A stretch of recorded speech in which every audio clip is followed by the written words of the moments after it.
पकडणारे लोक असतात, मोठाचे मोठा खड्डा करतात, त्याच्यावरती लाकडाचे हत्तीन एक बनवतात आणि त्याच्यावरती काही हिरव्या झाडाचा पाला म्हणजे खड्डा त्याला दिसू नये या न्यायाने हत्तीन त्या ठिकाणी बनवतात आणि बनवल्यानंतर स्पर्श करण्याच्या अनुषंगाने हत्ती मात्र त्या ठिकाणी जातो, खड्ड्यामध्ये पडतो आणि परिणाम जीवनामध्ये स्पर्श या विषयामध्ये जर रममान झाला असेल तर तो म्हणजे हत्ती.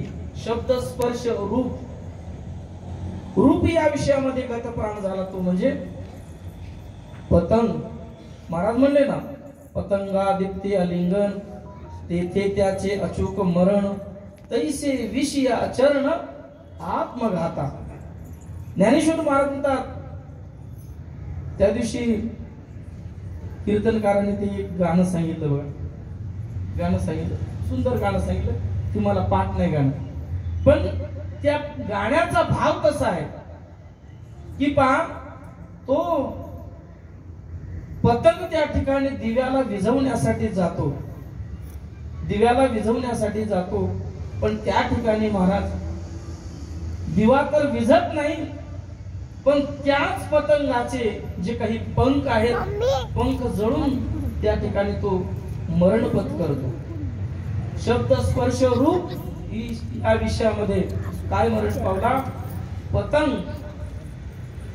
रस या विषयामध्ये रममान झाला तो म्हणजे मासा. मासा महाराज म्हणले ना, आयुष्याच्या मिशे गळगिळी मासा, फुटोन या घसा मरण पाव. रस या विषयामध्ये मी आता या माझ्या विषयाकडे शेवटच्या टप्प्यामध्ये येणार आहे. रस या विषयामध्ये गतप्राण झाला असेल तो म्हणजे मासा. एक कवी म्हणतो, मत आ मेरे लिए, मत आ मेरे लिए, मैं आधा हुआ तेरे लिए, तू आएगा मेरे लिए तो ऊपर खड़ा है तेरे लिए. आपण त्या गळाला आमिष लावतात बघा, काही काही ठिकाणी सिदड लावतात, सिदड आपण त्याला गांडूळ म्हणतो.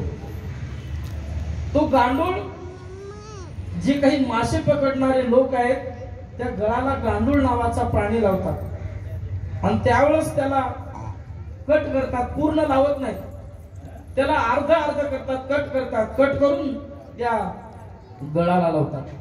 गळाला लावल्यानंतर महाराज तो शिदड त्या माशाला म्हणतो, मत आ मेरे लिए, बघ माझ्याकडे येऊ नको, माझ्याकडे येऊ नको, मैं आधा हुआ तेरे लिए.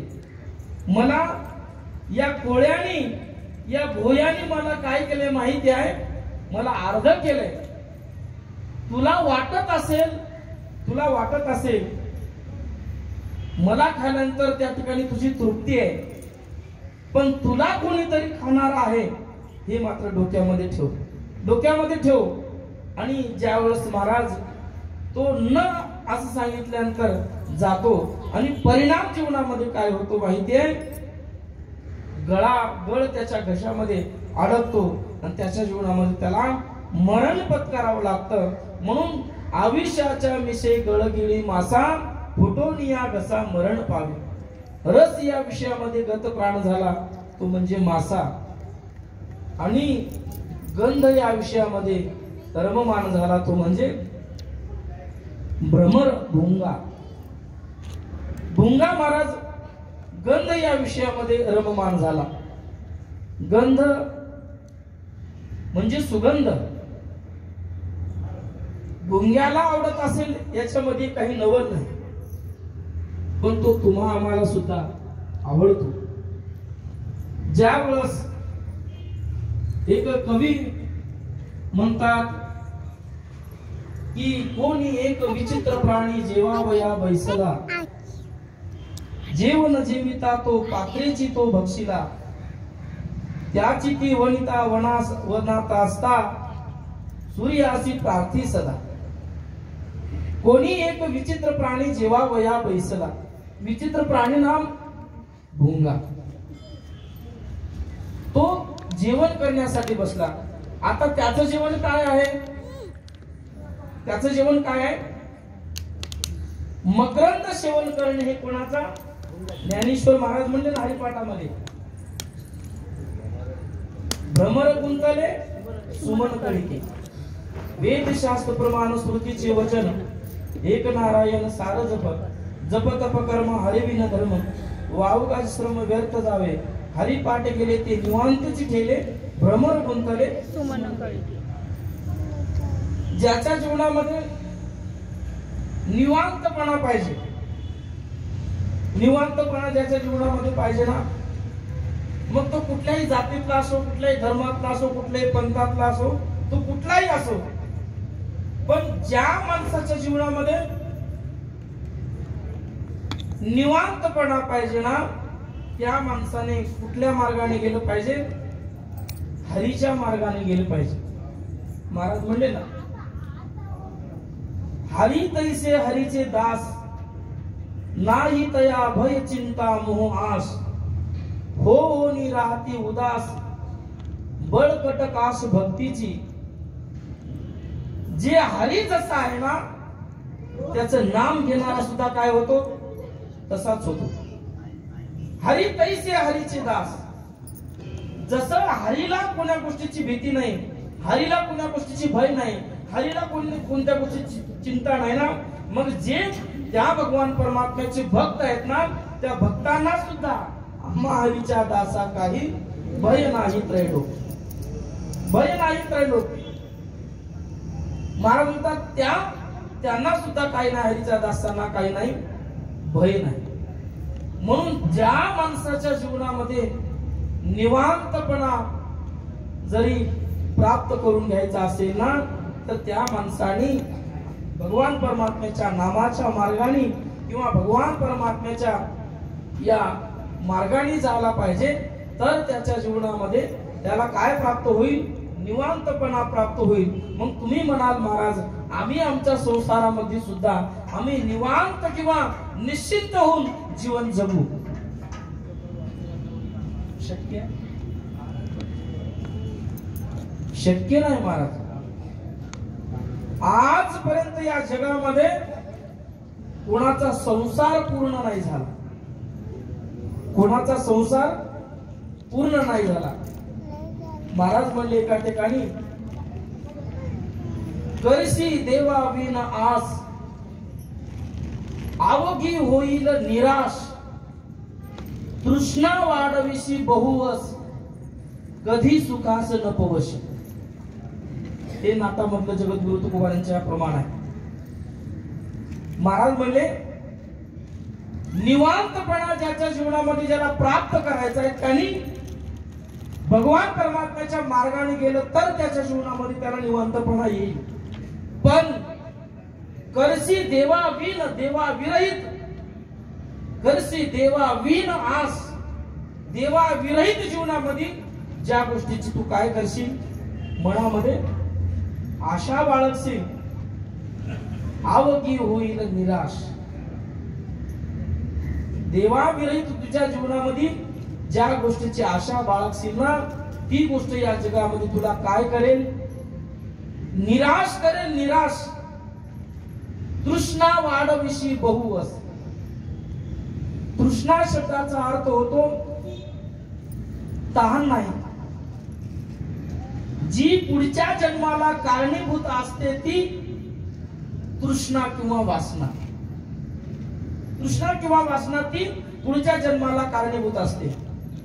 महाराज म्हणतात, जीवनामधली तृष्णा कधी संपत नाही माणसाच्या. कधी संपत आहे? कधी संपत नाही. भोगान भोगता वयमेव भोगता, कालो न याता वयमेव याता. तपेन तप्ता वयमेव तप्ता, तृष्णान जीर्णा वयमेव जीर्णा. शास्त्रकार सांगतात,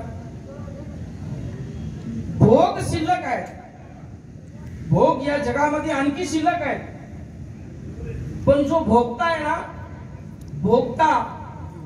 भोगते जीवनामध्ये किती जण संपून गेले, पण भोग संपले काय या जगामध्ये?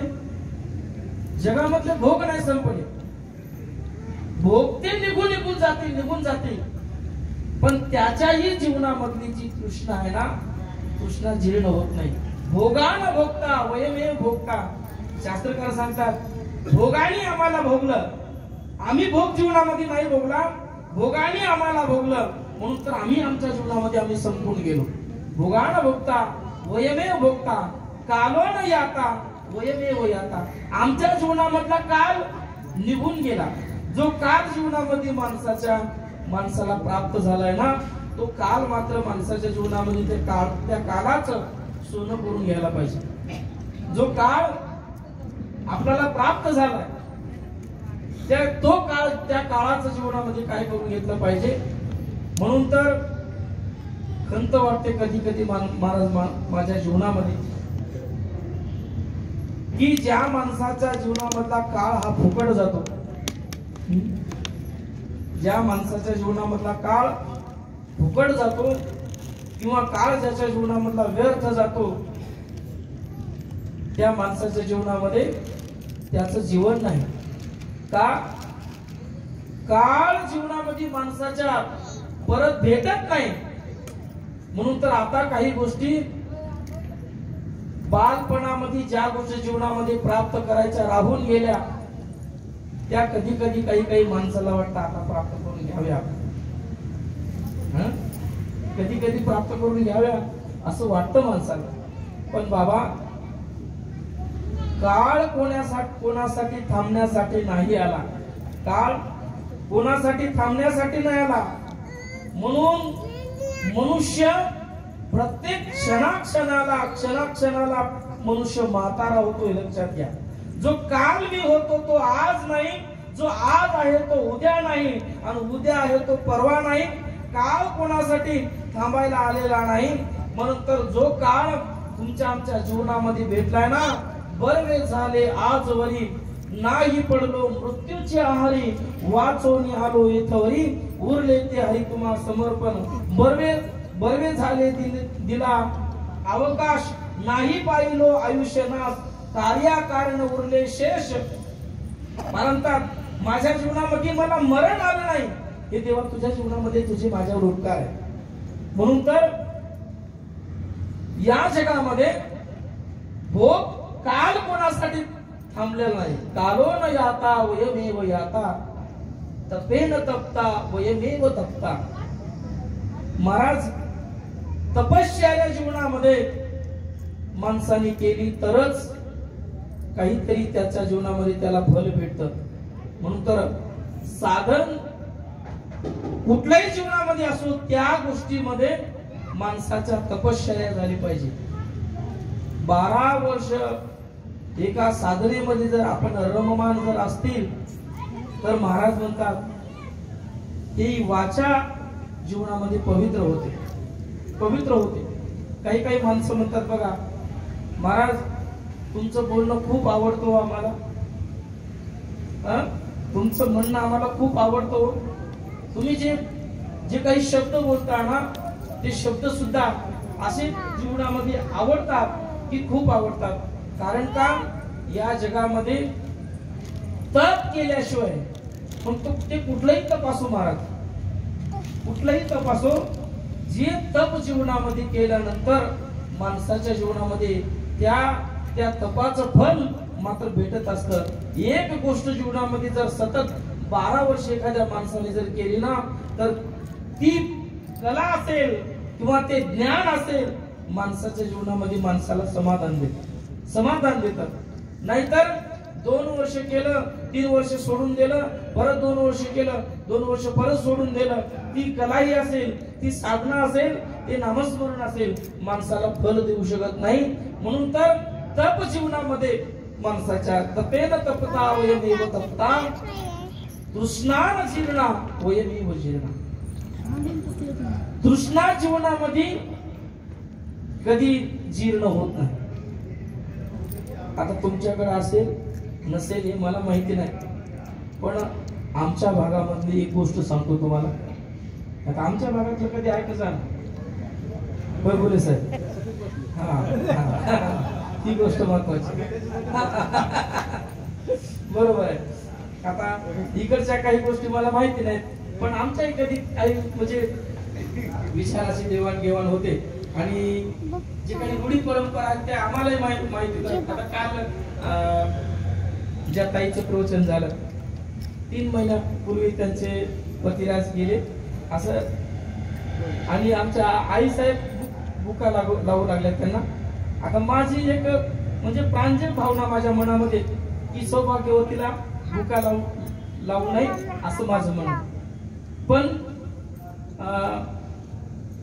त्यांनी बुका घेतल्यानंतर त्यांना म्हणलं मी कुंकू घ्या, आईला म्हणलं कुंकू घ्या म्हटलं, आणि कुंकू घ्या म्हणल्यानंतर मला त्याच ताई म्हणल्या, कालच्या ताई म्हणल्या महाराज 3 महिने झाले माझे पतिराज गेले. पण पद्धत पतिराज गेल्यानंतर आमच्या इकडं कुंकू टिकली वगैरे हे लावत नाही, पण इकडची पद्धत लावतात. त्याच्या पाठीमागे कारण आहे समाज बेकूफ झालेला आहे. बरोबर आहे, समाज बेकूफ आहे. या म्हणजे मला ते सुद्धा नंतर मला कळालं. कारण का की पाहण्याची दृष्टी एकाची एक सारखी नाही. म्हणून म्हणजे मला असं मी विचाराची देवाणघेवाण आमच्या इकडची पद्धत अशी आहे की ज्या माणसाला मनुष्य गेलाय त्याला अग्नी दिलाय, आणि अग्नी दिल्यानंतर दुसऱ्या दिवशी आमच्या इकडं ती राख सावडण्याचा कार्यक्रम असतो. राख सावडायला गेल्यानंतर काही गोष्टी आपण सोबत घेऊन जातो. आमच्या इकडे घेऊन जातात, काही गोष्टी घेऊन जातात. चहा असेल, दूध असेल, बिडी असेल, गायछाप चुना असेल, आणखी काही पुढच्या याच्यापेक्षा मोठ्या गोष्टी असतील त्या सुद्धा त्यांना आवडणाऱ्या त्या गोष्टी तिथं आपण घेऊन जातो. घेऊन गेल्यानंतर मी एका म्हाताऱ्या माणसाला विचारलं, बाबा हे का बरं घेऊन जातात, हे घेऊन जाण्याचं कारण काय आहे? घेऊन जाण्याचं कारण म्हटल्यानंतर ते म्हणले, महाराज की जो व्यक्ती गेलेला आहे ना, त्याची तृष्णा, त्याची वासना की जे आपण करत होतो त्याच्यामध्ये राहू नये म्हणून ह्या गोष्टी तिथपर्यंत घेऊन जातो. बरं, स्मशानभूमीमध्ये आपण घेऊन जातो, पण काही गोष्टी स्मशानभूमी मधून घराकडे घेऊन येतो आपण. काही गोष्टी काय घेऊन येतो आमच्या इकडे घेऊन येतात बघा. एक लिंबाचा एक फाटा आणि हार घेऊन येतात वापस. ह्या 2 गोष्टी घेऊन येतात. याच्या पाठीमागची पार्श्वभूमी अशी आहे की लिंबाचा पाला हा खायचा असतो आणि हराळ ज्या ठिकाणी बसवलंय त्या ठिकाणी हराळ टाकायची असते.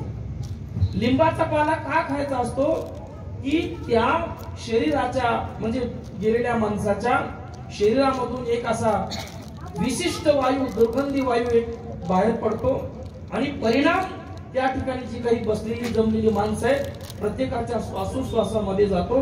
लिंब हा रोग निवारक आहे, रोग त्याच्यामुळे बरेचसे बरे होतात, म्हणून लिंबाचा पाला खायचा असतो. आणि त्या ठिकाणी हराळ यासाठी टाकायचे असते की जसं काही जरी तणनाशक जरी मारलं, काही जरी फवारलं ना, तर हराळीला काय नाही, मरण नाही. हराळ किती शेतकऱ्याने जरी तिला तणनाशक मारलं ना तर ती वाढत जाते. तसं हराळ त्या ठिकाणी टाकायचे असते की ज्या घरामधला मनुष्य गेलाय ना त्या घराचा वेल म्हणजे त्या घराची परंपरा, त्या घरचा वेल हा मांडवामध्ये वाढत जावं, खुंटून जाऊ नये.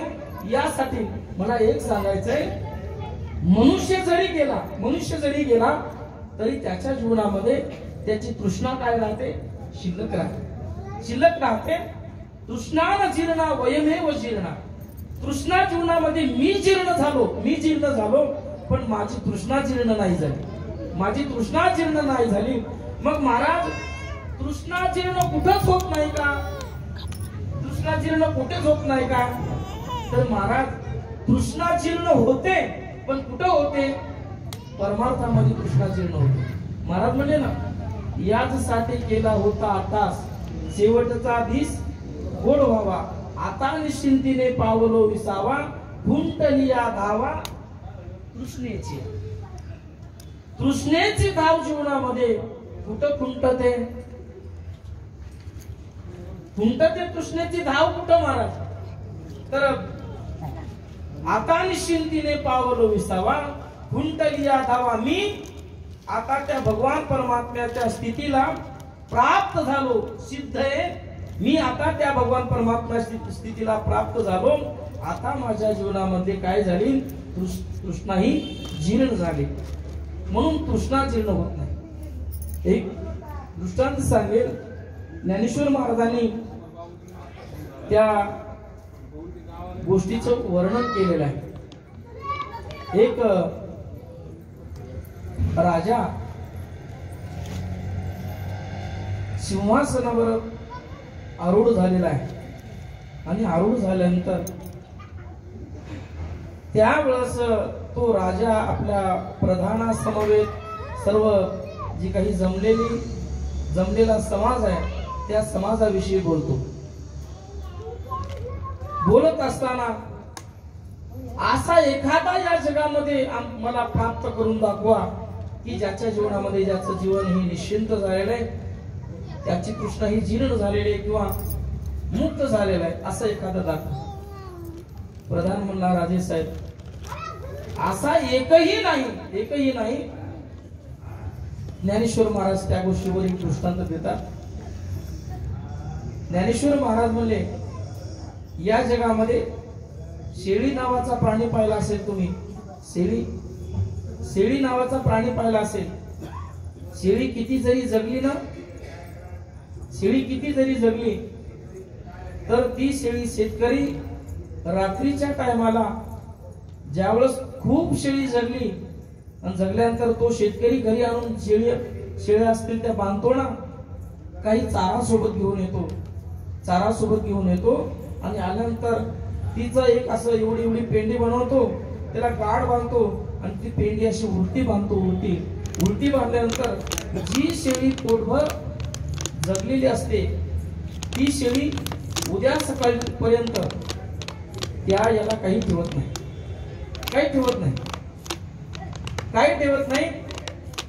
महाराज म्हणतात की जैसे जाळणे आगीचे का धावणे वारी याचे, जैसे चळणे शेळीचे जियापरी. ज्ञानेश्वर महाराज म्हणतात राजाने पण केला आणि पण केल्यानंतर सर्व समाजाला सांगितलं, बा जो मनुष्य या जगामध्ये कोणी शेळी चालून जर असेल ना तर त्याला 5 कोटी देणार आहे. 5 कोटी देणार आहे. ठीक आहे म्हटले. आता 5 कोटी देणार म्हणल्यानंतर राजाला विचारलं, साहेब नेमकं त्या 5 कोटीसाठी करायचे काय करायचे 5 कोटीसाठी? म्हणले काही नाही, एवढी शेळी जगून आणायची फक्त. म्हणले एवढी शेळी आहे ना, शेळी तेवढी जगून आणायची. काही माणसाला वाटलं महाराज 5 कोटी राजा देतो म्हणजे राजाला काही अक्कल नावाची चीज नाही वाटत. शेळी जगून आणायला 5 कोटी काय करायचे? 50 हजारामध्ये शेळी जगून आणत होतो ना. राजाला बुद्धू म्हणणारे माणसं गेले राजेसाहेबाच्या दरबारामध्ये आणि गेल्यानंतर म्हणले, राजेसाहेब शेळी नेमकी कोण जगून आणायची? म्हणले त्याला काही फॉर्म भरायचा नाही, काही त्याला काही लावलं नाही, काही नाही. फक्त ज्याला जगून आणायची, शेळी जगून आणण्याचा अधिकार प्रत्येकाला शेळी जगून आणण्याचा अधिकार. मग जे वजनदार होते ना, गोरगरिबाचं काही चालू देत नव्हते ना, ते म्हणले आज मला चालून आणून दे, लागला तर तुझा उद्या नंबर पाहू, नाही तर ती मी 5 कोटी मीच घेणार. मग त्या वजनदार माणसानं महाराज शेळी हातामध्ये घेतली, तिचा तो कासरा हातामध्ये घेतला, शेळी घेऊन चारण्यासाठी गेला. चालण्यासाठी गेला, जो हद्द होती पण मग ती त्या ठिकाणी महाराज काही साधं सुद्धा थोडं चालणार आहे. कोणाची तूर चार, कोणाची कपाशी चार, कोणाचं सोयाबीन चार, कोणाचं घास चार, कोणाचं काय चार, स्वतःच घर सोडून बाकीच्यांचं चालत होता. एवढी शेळी जगवली. सकाळी 6 वाजल्यापासून ते रात्री 6 वाजेपर्यंत शेळी जगवत होता. शेळीला चालणं होत नव्हतं, चालणं सुद्धा बरोबर होत नव्हतं. कशी तरी शेळी ओढत ओढत ओढत ओढत महाराज त्या राज दरबारामध्ये येऊन आला. 6:30 वाजता राजा सिंहासनावर बसला आणि सर्व समाज बसला होता. आता काही जणाला बसलेला वाटत होतं नाही कडे आता 5 कोटी आपले हातचे गेले. यांनी एवढी शेळी जगून आणली, उद्याच्याला काय शेळी आपल्याला चारायला काय राहणार आहे का? 5 कोटी हाच आता घेऊन जाणार आहे. बसलेला राजाने प्रधानाला सांगितलं, रे प्रधान, ती गवताची पेंडी घेऊन ये. गवताची पेंडी महाराज घेऊन आला, प्रधान घेऊन आला आणि घेऊन आल्यानंतर त्या शेळीच्या समोर ती गवताची पेंडी केली. शेळीनं महाराज 2च घास खाले. 2 घास खाले आणि 2 घास खाल्यानंतर राजा म्हणला, शेठजी शेळी जगली नाही. जर शेळी जगली असती तर या शेळीनं एकही घास खाला नाही पाहिजे होता. एकही घास खाला नाही पाहिजे होता. ज्याने शेळी चारली ना तो म्हणतो काही शेळी आहे, काही शेळी आहे म्हटले. सकाळी 6 वाजल्यापासून हिला चारत होतो, मी काही खाल्लं नाही, पाणी सुद्धा पिलं नाही. बिस्लरी जवळ होती पण पाणी पिलं नाही. हिला खाऊ घालत होतो पण इथं आल्यानंतर महाराज हिनं 2 घास खाले. त्याने तो कासरा हातामधला खाली टाकला आणि खाली टाकून फार नाराज झाला आणि नाराज जाऊन एका सिंहासनावर म्हणजे खुर्चीवर जाऊन बसला. दुसरा एक जण उठला, दुसरा उठला आणि दुसरा उठल्यानंतर तो राजाला म्हणतो, राजे साहेब, ज्याला जीवनामध्ये पैसाच प्रिय असतो, पैसा ज्याला प्रिय असतो किंवा ज्याच्या जीवनामध्ये ज्याला बोंबलत फिरायची सवय असते त्यांनी कुठं शेळ्या चारणं होतात काय? आता आपल्यासारख्याला म्हणले नाही महाराज गावावर आजच्या दिवस शेळ्या चालून आणा, होय आपण आणू शकतो. जेणे काम ते नाही करू, बीजे करू तो होता काय? अरे ज्याचं काम त्याला जमत असतं, दुसऱ्याला कोण नाही. ज्याला बोंबलत फिरायची सवय असते तो कुठं शेळ्या चालून आणू शकतो का? आणू शकत नाही म्हटले. हे काम आमच्या सारख्याकडे द्यायला पाहिजे पण आमचं चलत नव्हतं काही. काय सांगा, यांचा करारा मोठा आहे म्हणून आमचं काल चाललं नाही काही. आज मी चालून आणतो म्हटले, मी चालून आणतो. यांनी सुद्धा शेळी हातामध्ये घेतला कासरा. तो शेळी वाघ नुसता आतून टाका नाही ती पलीकडे घेऊन जा.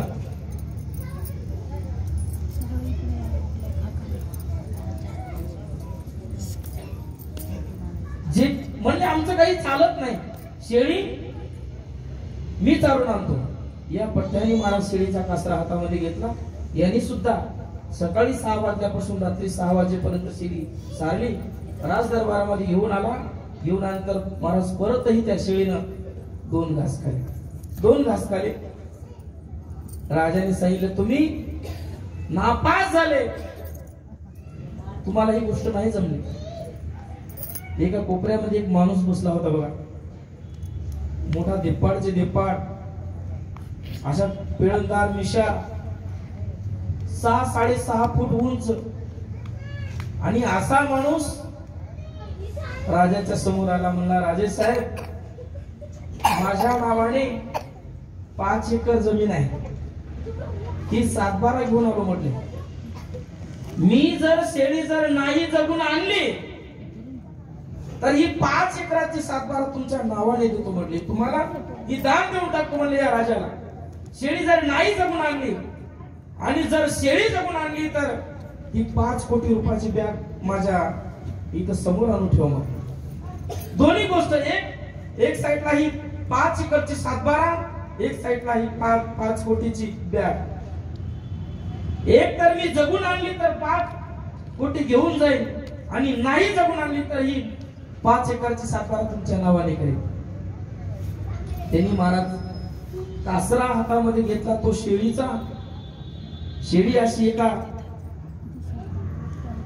मोठ्या नदीला नेली, जिथं येड्या बाबळीचं भरगच्च अशा येड्या बाबळी ज्या ठिकाणी होत्या, त्या ठिकाणी महाराज आला तर पाखराचा आवाजच, माणसाचा सुद्धा त्या ठिकाणी आवाज नाही. येड्या बाबळीचं एक असं लाकूड तोडलं, एवढी गवताची पेंडी घेतली, एक गवताची पेंडी घेतली, एवढं दांडकं घेतलं. शेळी एका पार अशा येड्या बाबळीमध्ये नेली, आणि नेल्यानंतर तो असा पेंडी पुडी करायचा, पेंडी अशी पुडी करायचा, आणि पेंडी पुडी केली की ती शेळी खाण्यासाठी त्या पेंडीला यायची. शेळी पेंडी पशी आली, घास खाला की ठ्याकून ठेका द्यायचा, शेळी मॅकून करायची तिकडच.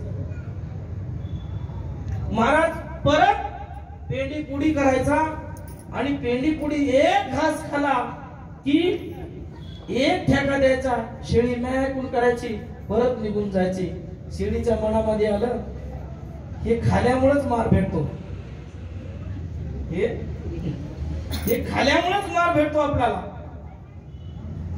महाराज त्याने एवढी शेळी मारली, सकाळीपासून एवढी शेळी मारली, 12 वाजेपर्यंत महाराज शेळी इतकी मारली, नुसतं असं दांडकं जरी हलू लागला ना तर शेळी मॅच करू लागली. एक घास चालला नाही. 6 वाजता शेळी दरबारात घेऊन आला. शेळी जगली तर अजिबात नाही, आणि राज दरबारामध्ये राजा सिंहासनावर बसून पाहत होता, तो ओढत आणत होता. शेळी तर जगलेली नाही, हातामध्ये एक लाकूड आहे, आणि अशा अवस्थेमध्ये शेळी घेऊन येत आहे. आणि येत असताना महाराज दरबारामध्ये शेळी हजर केली. राजानं विचारलं, अरे शेळी जगली का? हो म्हणले, सरकार शेळी जगली. म्हणले काल तर शेळी खूप पण अशी दिसत होती, आज तर फार काहीच तिच्या पोटामध्ये नाही. असं परीक्षा घेऊन पहा म्हणले तुम्ही. शेळीने जर घास खाल्ला ना तर 5 एकराची सातबारा तुमच्या अगोदरच तुमच्या हातात दिलेली आहे. महाराज घेऊन आला, आणि घेऊन आल्यानंतर प्रधानाला सांगितलं, प्रधान अरे चल पेंडी घेऊन ये, ती गवताची पेंडी घेऊन ये. महाराज त्या प्रधानानं पेंडी आणली, शेळीच्या समोर पेंडी केली, याने नुसतं दांडकं हलवलं. कोण? त्या शेतकऱ्याने नुसतं असं दांडकं हलवल्याबरोबर महाराज तिला कळून चुकलं की हे हलवल्याबरोबर आपल्याला ठेके. शेळी महाराज परत गेली, परत आली नाही. तसं महाराज म्हणतात, या मन आहे ना, मन जीवनामध्ये शेळी आहे. या मनाला कितीही तृप्त करण्याचा प्रयत्न करा, तुमच्या आमच्या जीवनामध्ये किती तृप्त करण्याचा प्रयत्न करा, आजपर्यंत मन हे कोणाचं तृप्त झालं नाही. ज्या राजा रावणाच्या जीवनामध्ये 7 घर जिथं कशाचे होते, शुद्ध कांचनाचे 7 कोटी, 7 कोटी जिथं घर सोन्याचे होते, एक अंगठी एका तोळ्याची बोटामध्ये घालून ज्याच्या जीवनामध्ये 7 कोटी सोन्याची घरं होती त्याचं समाधान झालं नाही, आणि 1 तोळ्याची अंगठी बोटामध्ये घालून समाधान होईल? महाराज म्हणे ना, विषयाच्या रानामध्ये या मनरूपी शेळीला किती जरी चारलं तुम्ही, काय विषयाच्या रानामध्ये मनरूपी शेळीला किती दिवस जरी चारलं तर विषयाच्या रानामध्ये मन हे कधीच तृप्त होणार नाही. महाराज म्हणले, म्हणून तर संत महात्म्यांनी या मनरूपी शेळीला किंवा मनाला विषयाच्या रानामध्ये जाऊ दिलं नाही. म्हणून तर भगवान परमात्मा म्हणले, याल तरी यारे लागे, अवघे माझ्या मागे आज देतो पोटवरील, पुरे म्हणाल तो वरी. तुम्ही माझ्या पाठीमाग किंवा या इंद्रियांना संत महात्म्यांनी विषयाच्या दारामध्ये भीक मागू दिली नाही महाराज. म्हणून मन जीवनामध्ये कधी तृप्त होत नाही. मन कधी काय होत नाही, तृप्त होत नाही. आपण म्हणून तर ज्या माणसाच्या जीवनामध्ये ज्याला निवांतपणा पाहिजे ना, आपण इथून गेलो बाजूला, ज्याच्या जीवनामध्ये ज्याला निवांतपणा पाहिजे ना, त्या माणसाच्या जीवनामध्ये भगवान परमात्म्याशिवाय निवांतपणा कधीच प्राप्त होत नाही. म्हणून तर परमार्थ करणारा मनुष्य आता वाचून किंवा चिंतन करून थकून गेलाय आणि थकून महाराज आपल्या कॉटवर जर पडला असेल तर त्याच्या जीवनामध्ये तो इतका मग्न असतो, इतका मग्न असतो, इतका निश्चिंत असतो, त्याला कुठल्याच गोष्टीची काय नसते. काय महाराज त्याच्या जीवनामध्ये ही गोष्ट त्याच्या जीवनामध्ये अपेक्षा आहे या गोष्टीची असं काही नाही. ज्या टायमाला त्याच्या जीवनामध्ये निश्चिंतपणा प्राप्त झाला ना, तो फक्त एकच विचार करतो की माझ्या जीवनामध्ये भगवान परमात्म्याने मला आता जरी घेऊन गेलं, मला या स्थितीमध्ये जरी भगवान परमात्म्याने मला जर घेऊन गेलं तर मी जाण्यासाठी काय आहे, तयार, जाण्यासाठी तयार आहे. जोपर्यंत महाराज मुक्काम आपला दूर आहे, जोपर्यंत सूर्य आहे या जगामध्ये, प्रकाश जोपर्यंत या जगामध्ये आहे, जोपर्यंत दिवस मावळला नाही तोपर्यंत शहाण्या माणसांनी मुक्काम गाठला पाहिजे. शहाण्या माणसांनी मुक्काम गाठला पाहिजे.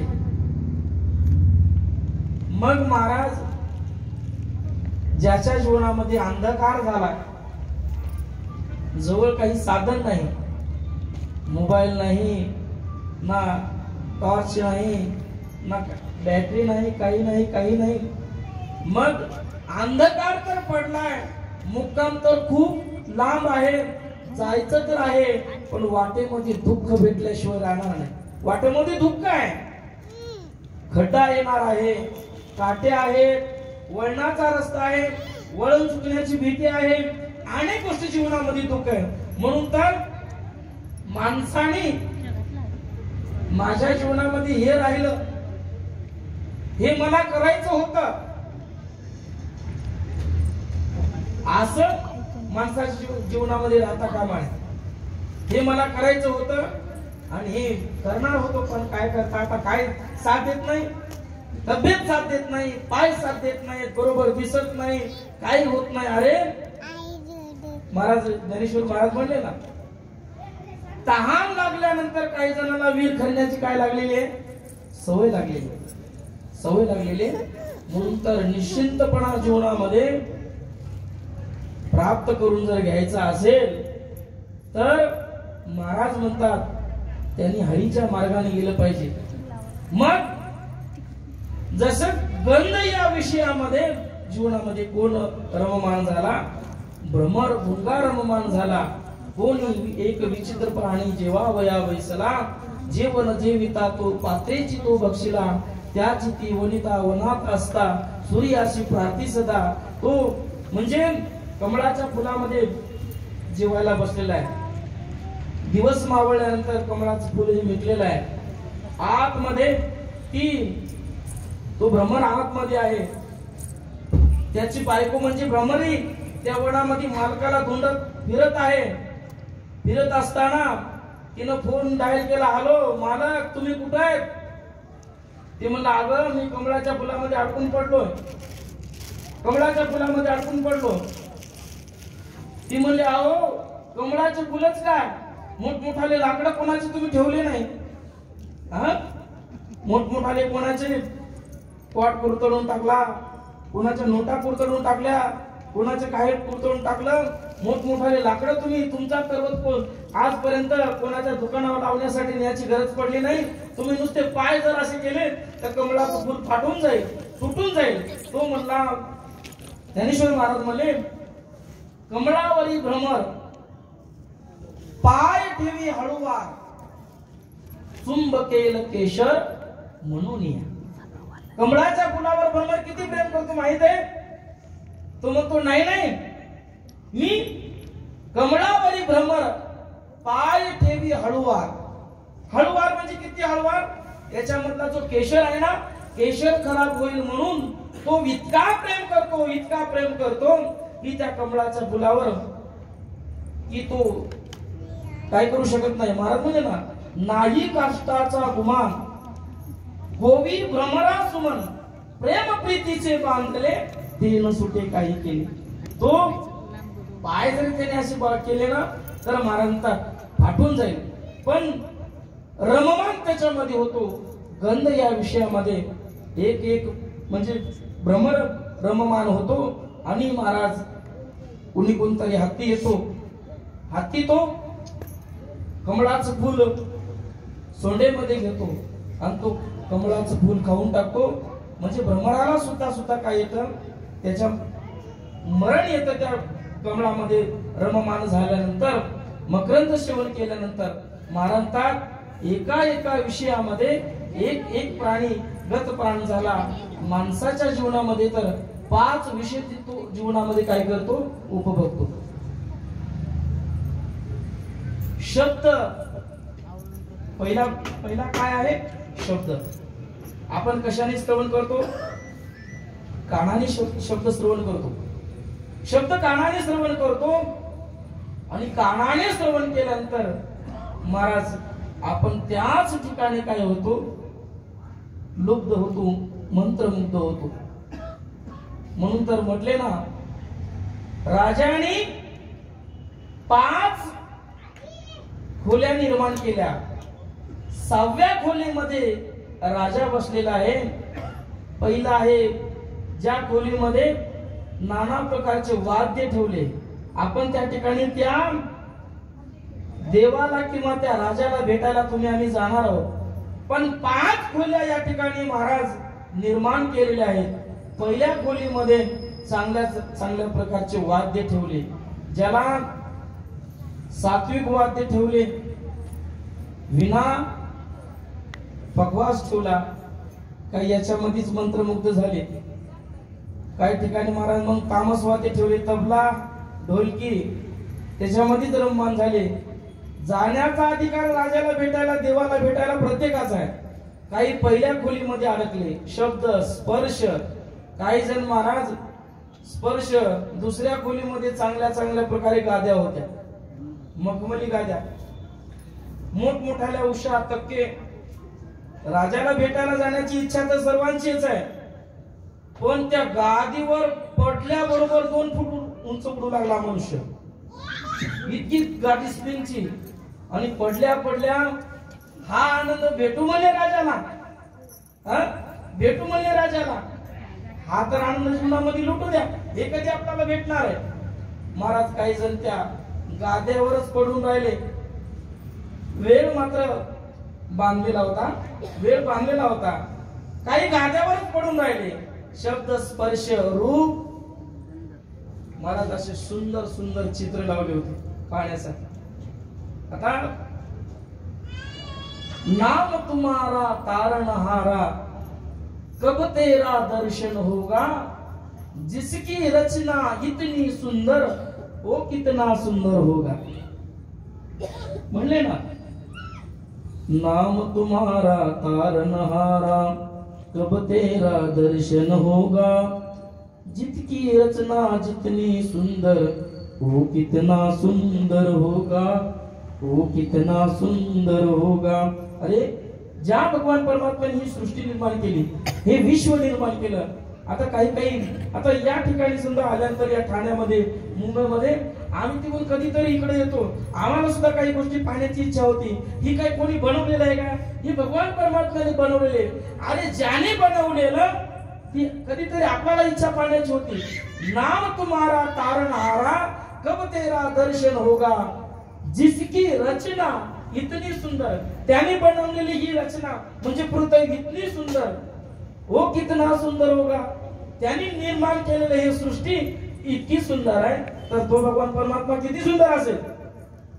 म्हणून तर काही जण महाराज असे सुंदर फोटो जे काही पाहिले तिथंच थांबले. म्हणजे जाऊ द्या, भेटू म्हणले राजाला कधीतरी. रूप, शब्द, स्पर्श, रूप, रस.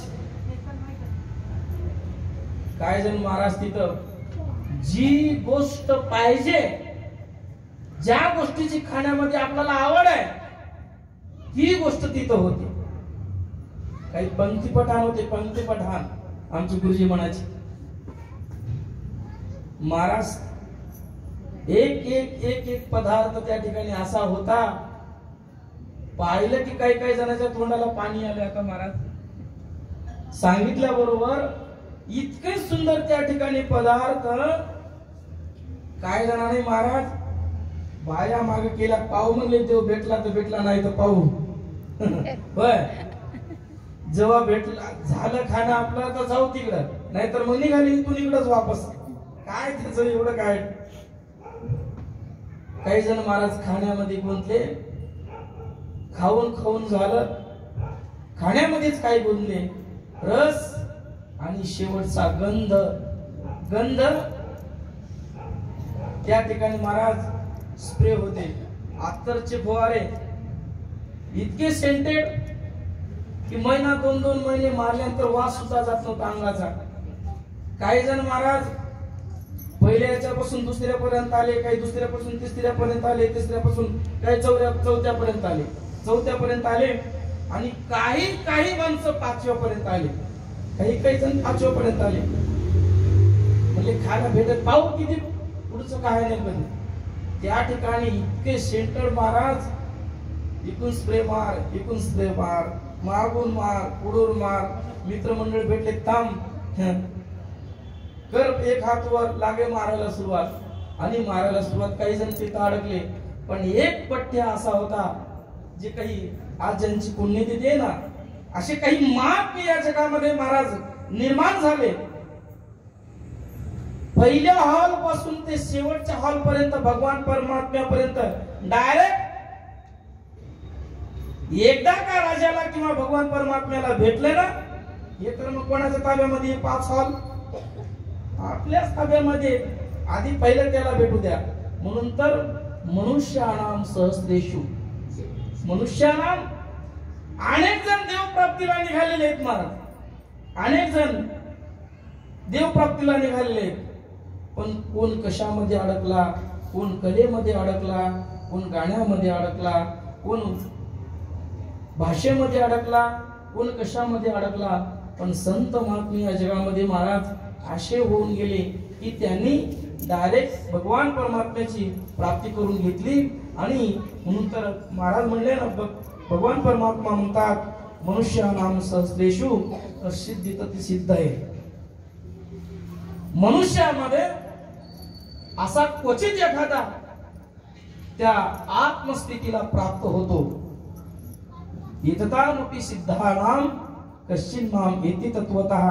त्या ठिकाणी काय होतो, प्राप्त होतो. महाराज म्हणले ना, पैगा मनुष्याच्या सहस्रशा माझी पायरियाच्या येत दिवसा तेत या दिवसे करा पोहसा माझी विरळा जाणे जैसा भरलिया त्रिभुवना एक एक चांगू अर्जुना निवडवणे जे सेना लक्ष्य होते. खूप सुंदर वय आहे त्याच्यावर महाराज. भरलिया त्रिभुवना एक एक चांगू अर्जुना. ज्यावेळेस भरती केली जाते, मिलिटरी भरती असेल, पोलीस भरती असेल, कुठली भरती असेल, ज्या भरतीमध्ये जागा असतात 1000-2000, आणि त्या ठिकाणी फॉर्म मात्र 15,000-20,000 25,000 फॉर्म त्या ठिकाणी पडले असतात. मग मला सांगा, जागा 1,500 जागा आहेत, फॉर्म तर 15,000 त्या ठिकाणी पडलेले आहेत. मग त्या 15,000 पुऱ्याचीच भरती करतात का? पुऱ्याची भरती करत नाही.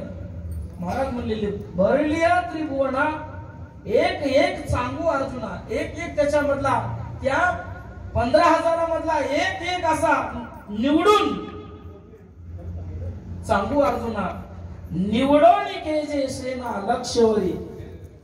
त्या त्रिभुवनामध्ये जेवढे काही आहेत ना, त्याच्यामधले काही उंचीमध्ये गाळतात, काही बॉडीमध्ये घालतात, काही रनिंग मध्ये घालतात, काही महाराज कशामध्ये घालतात. अशी गाळून गाळून गाळून गाळून गाळून अर्ध्या पॉइंटहून अर्ध्या मार्कावून त्या ठिकाणी गाळलं जातं. आणि महाराज त्या ठिकाणी मात्र ती 1,500ची भरती केली जाते. महाराजांचा तसंच देव प्राप्तीसाठी बरेचसे जण निघाले. 15,000 काय जग देव प्राप्तीसाठी निघाले, पण त्याच्यापर्यंत पोहोचले किती त्याच्यापर्यंत. म्हणून तर असे जे महात्मे असतात ना, महात्मे क्वचित असतात, भगवत प्राप्ती त्यांच्या जीवनामध्ये होते.